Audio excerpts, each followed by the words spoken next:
Bonsoir à tous. Donc en deux mots, EPOS, le bureau d'études EPOS. Donc nous, on est un bureau d'études implanté à Aix-les-Bains et Grenoble, et on est spécialisé, on va dire, en réseau de chaleur et bois énergie. Voilà.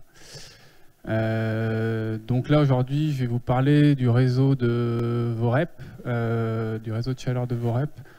Donc on m'a demandé de faire une présentation plutôt axée sur le type montage de projet, sachant que la technique a déjà bien été abordée.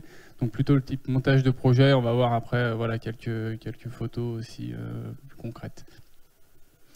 Donc à VOREP, rapidement, il y avait un premier réseau de chaleur sur une partie de la commune de plusieurs kilomètres avec une chaufferie bois. Et donc là, c'est un second réseau de chaleur sur la même commune qui le quartier était très éloigné, enfin plutôt éloigné du premier réseau. Et donc un second réseau indépendant a été créé, un second réseau technique. Voilà. Ce réseau, il fait environ 800 mètres. 1400 MWh d'énergie vendue et une puissance souscrite de 920 kg. Donc ça reste un petit réseau. Les bâtiments raccordés, donc on a une piscine, un EHPAD, des écoles, des maisons individuelles et des copropriétés. Donc la production de chaleur en base, donc elle est assurée par une chaudière bois déchiquetée de 500 kW et une installation solaire thermique de 175 m². Et en appoint secours par des chaudières gaz. Donc au départ, comment le projet de mettre des panneaux solaires thermiques sur le réseau est sorti. La parcelle disponible, on va dire pour le réseau, donc on est quand même dans un milieu urbain, on est à une dizaine de kilomètres de Grenoble, et bon, il n'y a pas des surfaces gigantesques de terrain disponible. Donc là, le terrain disponible faisait environ 700 m² à côté de la piscine municipale pour implanter la chaudière bois. Sachant que la toiture de la piscine ne supporte pas non plus la charge pour avoir des panneaux solaires thermiques. Donc ça, c'était plutôt les contraintes du projet. Et en termes d'opportunités pour l'intégration du solaire thermique sur le réseau, donc on a parlé des températures de retour basses. Donc là, justement, l'opportunité, c'est qu'on a une piscine, avec le chauffage des bassins, on a plutôt des régimes de température qui sont bas. Et un EHPAD aussi avec des planchers chauffants, donc qui fonctionnent plutôt aussi avec des régimes de température bas. Donc globalement, les deux gros consommateurs du réseau ont des régimes de température bas, donc on peut espérer sur ce réseau des régimes de température bas sur le primaire. Donc au départ, la commune n'avait pas envisagé de mettre du solaire thermique sur le réseau, c'était uniquement en phase faisabilité une chaudière bois, donc on dirait un dimensionnement classique bois en base et à point gaz, à point secours au gaz. Et donc c'est un marché de type crème, donc les marchés globaux de performance, c'est des marchés de conception, réalisation, exploitation, maintenance. Donc c'est-à-dire que l'entreprise qui est retenue à la charge la maîtrise d'œuvre, la réalisation et l'exploitation sur 4 ou voire 5 ans, sur un certain nombre d'années en tout cas, ce qui la responsabilise en termes de dimensionnement aussi. C'est-à-dire qu'on n'a pas une interface entre l'entreprise qui a réalisé et après l'exploitant. Donc dans le cahier des charges, néanmoins, ce qui a été proposé à la commune, c'est d'intégrer du solaire thermique. Donc la commune était plutôt d'accord en proposition. Donc il était simplement écrit, les candidats sont incités à intégrer du solaire thermique, mais aucune obligation à ça.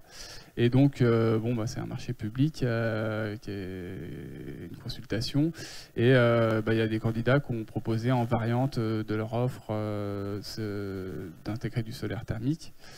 Et donc après, sur ces marchés de performance, il y a des séances de négociation en termes de passation. Et c'est finalement donc l'offre variante du candidat qui intégrait le solaire thermique qui était la plus intéressante économiquement sur la durée du contrat. Et c'est en ça que le fait d'avoir un marché crème avec l'exploitation maintenance est intéressant aussi. C'est-à-dire que sinon, sur un marché de travaux simples, en termes de coûts, forcément, l'intégration de solaire thermique est plus coûteuse, donc c'est pas pertinent. Enfin, ça ne peut pas être retenu, on va dire, dans le cadre d'un marché. Mais avec l'exploitation, en fait, là, l'enjeu, c'était de se dire, la chaudière bois, ça va la conforter. On va conforter l'arrêt de la chaudière bois l'été. C'est-à-dire, comme le précisait Mathieu tout à l'heure, une chaudière bois, l'été, elle n'est pas faite pour fonctionner à moins de 30% de sa charge. Donc, on va préférer souvent l'arrêter et passer sur une énergie fossile. Donc là, on vient substituer du coup de l'énergie, on vient substituer l'énergie fossile avec du solaire thermique. On vient conforter l'arrêt de cette chaudière bois. Donc le cumul de tout ça était pertinent. Et donc au final, on a un titulaire du marché, donc, qui est l'entreprise ECHM, qui est une filiale de Veolia, donc c'est eau et chaleur en haute montagne, qui s'est engagé sur un taux de couverture bois plus solaire thermique de 92,5% par an. Voilà.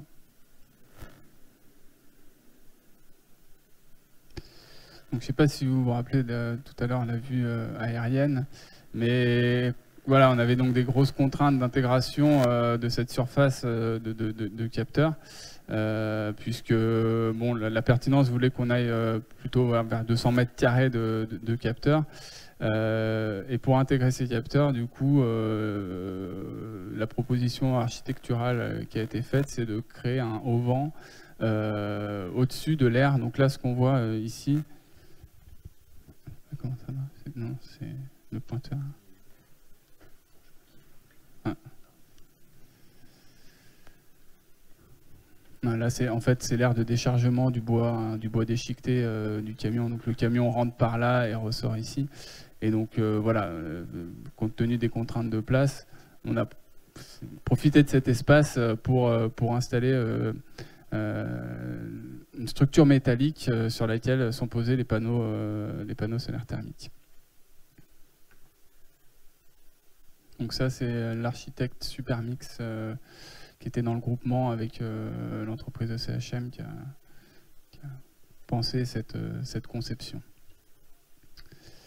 En termes de dimensionnement de l'installation,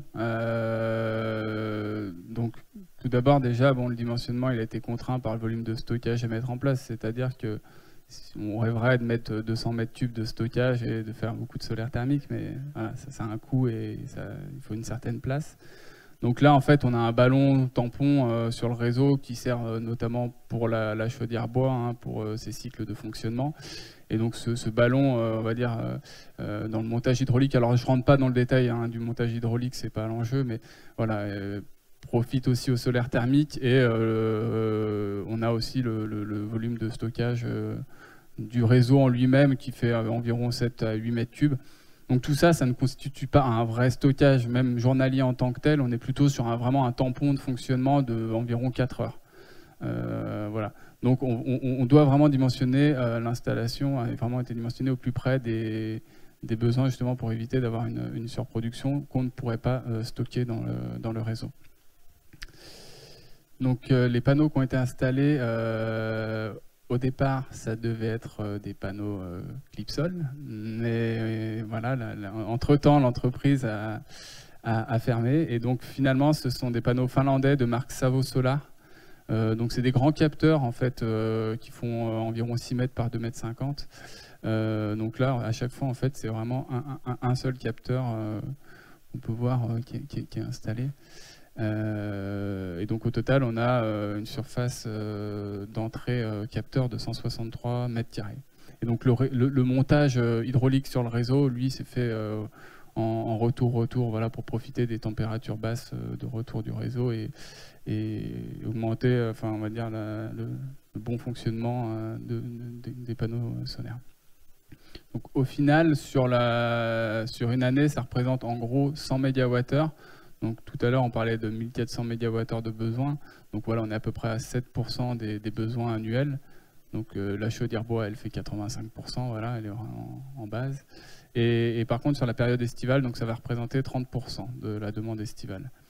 Alors là, les modules, ils ont été inclinés à 15 degrés, ce qui est un peu faible pour une installation solaire thermique, hein, sachant que dans nos latitudes, le soleil, au 21 juin, il est à 67 degrés. Donc voilà, si on veut être à la perpendiculaire, déjà, il faudrait être un petit peu plus incliné.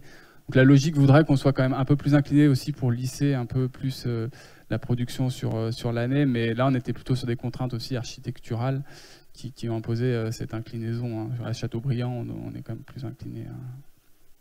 Voilà.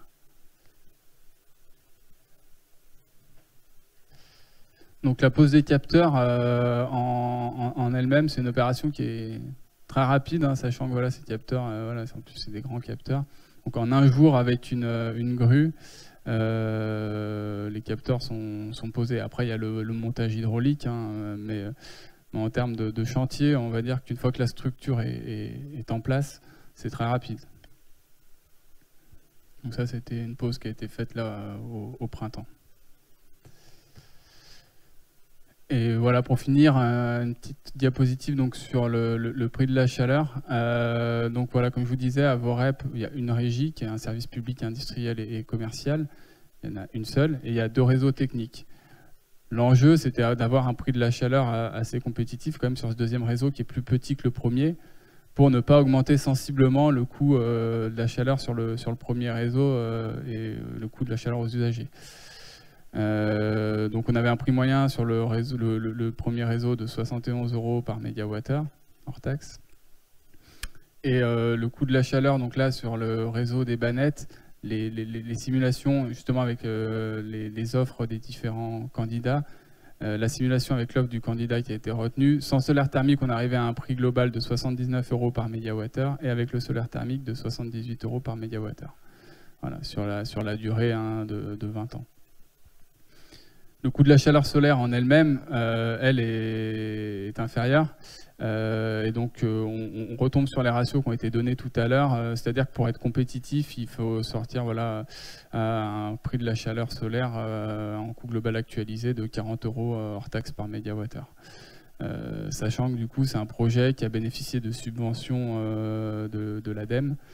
Du fonds chaleur, donc à hauteur de plus de 60%, 65%. Voilà. Sur les 153 000 €, on a eu à peu près 95 000 € d'aide. Le prix moyen de l'installation est de 875 € par mètre carré. Alors c'est un petit peu plus élevé que la moyenne, mais il y a un gros coût lié à la structure support justement, qui est un peu plus imposante que pour des capteurs en plein champ. Voilà. Voilà, donc je ne sais pas s'il y a des questions, j'ai essayé d'être assez succinct.